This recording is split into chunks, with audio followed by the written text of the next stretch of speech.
सद्गुरुदेव की जय।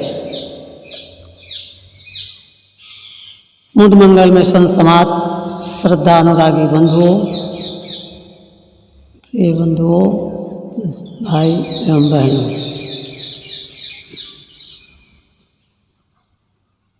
किसी भक्त ने प्रश्न किया कि साहब सद्गुरु कबीर कौन थे।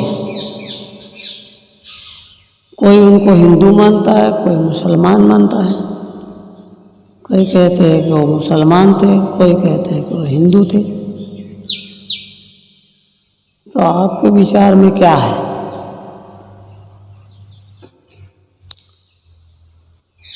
सद्गुरु कबीर जी का मूल ग्रंथ बीजक है और बीजक को अध्ययन करने से पता चलता है कि सद्गुरु कबीर कौन थे। सद्गुरु कबीर साहब की वाणी को जब हम पठन पाठन करेंगे, स्वाध्याय करेंगे, सुमिरन करेंगे, तो हमें वास्तव में पता चलेगा कि कबीर साहब कौन थे। क्योंकि उनके विचारों को बिना देखे कैसे निर्णय किया जाए।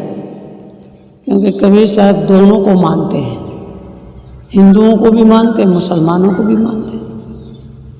और जब वो हिंदुओं की प्रशंसा करते हैं तो मुसलमान वो होते हैं, हिंदुओं की जब प्रशंसा करते हैं तो हिंदू खुश हो जाते हैं और कहते हैं कबीर साहब तो हमारे हैं।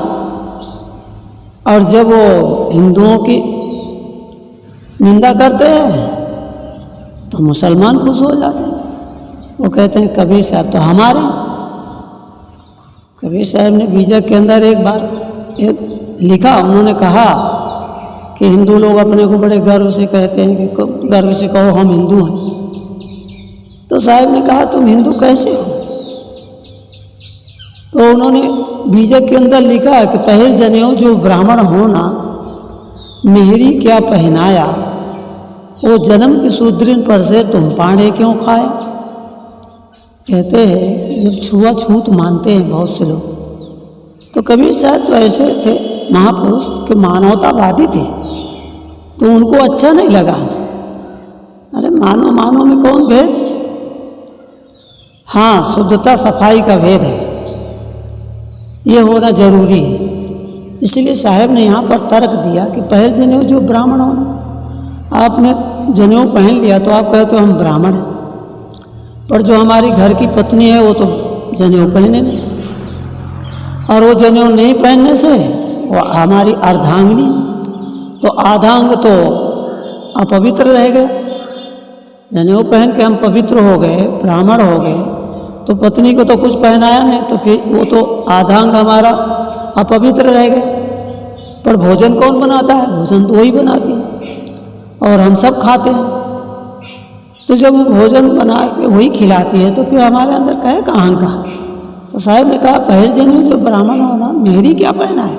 मेहरी मतलब पत्नी, तुमने पत्नी को कुछ पहनाया नहीं। और अर्ध शरीरी नार बखानी, जब उन्होंने कहा कि पहल जनेऊ जो ब्राह्मण होना, मेहरी क्या पहनाया, वो जन्म की सुदृढ़ पर से। साहब कहते हैं वो जन्म की सुदृढ़ मतलब जन्म से शूद्र, जन्म से शूद्र वही नहीं है, जन्म से सभी शूद्र। एक श्लोक में कहा गया जन्म ना जायते शूद्र संस्कारो दुजुजते वेद पाठी भवेत विप्रो ब्रह्म जाने ति ब्राह्मणा। जो ब्रह्म को जानता है वो ब्राह्मण।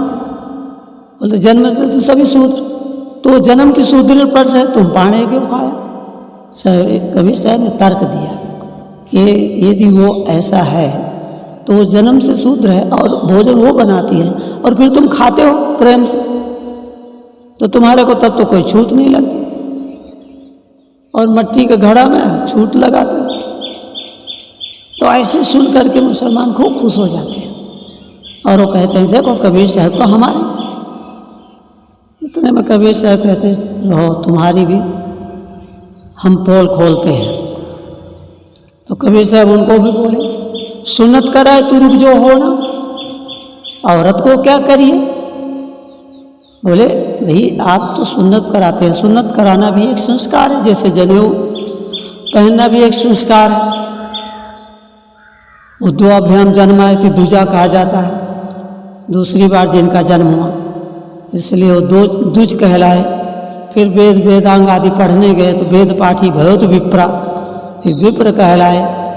हाँ, और फिर जब संयम सदाचार से अपने का बोध हो गया तो ब्रह्म जाने थी ब्राह्मण।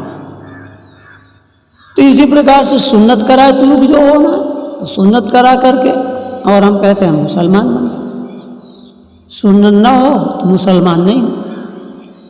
तो साहब कहते हैं सुन्नत करा के तुम तुरुक होते हो तो मेरी सुन्नत करा तुरुक जो होना, औरत को क्या करिए? बोले औरत की तो सुन्नत होती नहीं, औरत तो वैसे रह जाती है।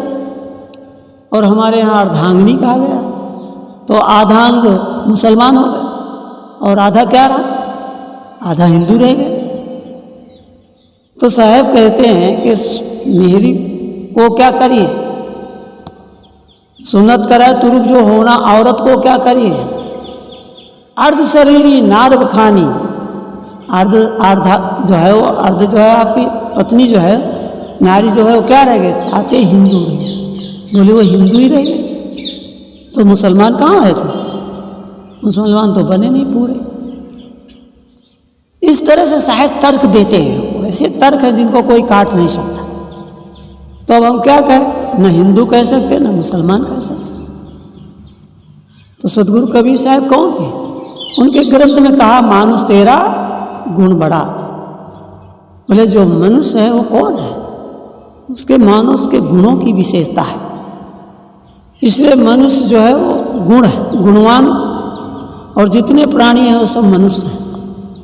मनुष्य में हम आप भेद डालते हैं, वास्तव में उनमें कोई भेद नहीं है। जाति पाति का भेद डालते हैं, कहते हैं हम हिंदू हैं, मुसलमान, ईसाई हैं, जैन हैं, बौद्ध हैं। किसी ने बहुत सुंदर कहा कि हिंदू के घर में जन्मा तो हिंदू कहलाया, मुसलमान के घर में जन्मा तो मुसलमान कहलाया, ईसाई के घर में जन्मा तो ईसाई कहलाया, बौद्ध के घर में जन्मा तो बौद्ध कहलाया, जैन के घर में जन्मा तो जैन कहलाया। और अफसोस ये है कि मैं मनुष्य के घर में जन्मा और मानव नहीं कहला। इसलिए सदगुरु कबीर देव मानवतावादी हैं और वो मानुषता पर जोर देते हैं। उन्होंने बहुत सुंदर तर्क दिया कि जाति पाति हमारी आपकी बनाई हुई है। उन्होंने कहा कि एक त्वचा हाड़ मलमूत्रा, एक रुधिर एक गूदा, और एक बूंद से सृष्टि रची है तो को ब्राह्मण को शूद्र। उन्होंने कहा कि एक बूंद से सृष्टि रची है, जो रज और बीज मिल करके हमारा आपका शरीर बना हुआ। तो बोले इस शरीर को हम मान लिए कि हिंदू है, मुसलमान है, ईसाई है, जैन है, बौद्ध है, पर बोले सबका एक ही है। कैसे एक है? बोलते हैं कारी पीरी, तर्क देते कबीर साहब कि कारी पीरी दूहो गाई ताकर दूध देव बिल गाई।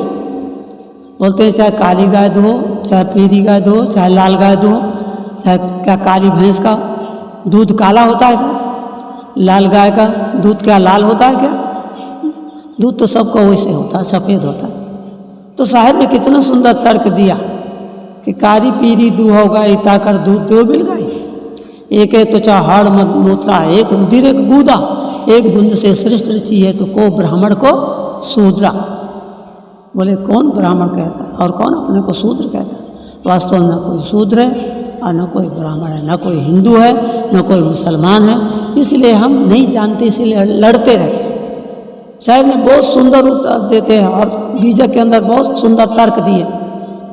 हम मानते हैं भाई पूरब में परमात्मा रहता है, ईश्वर रहता है, इसलिए हमारे हिंदू भाई पूरब की तरफ प्रार्थना करते हैं, पूरब को खड़े होकर के सूर्य को अर्घ देते हैं, नमस्कार करते हैं, प्रणाम करते हैं। और हमारे इस्लामी भाई मानते हैं कि नहीं, पूरब में नहीं रहते, क्योंकि वो विपरीत ही मानते।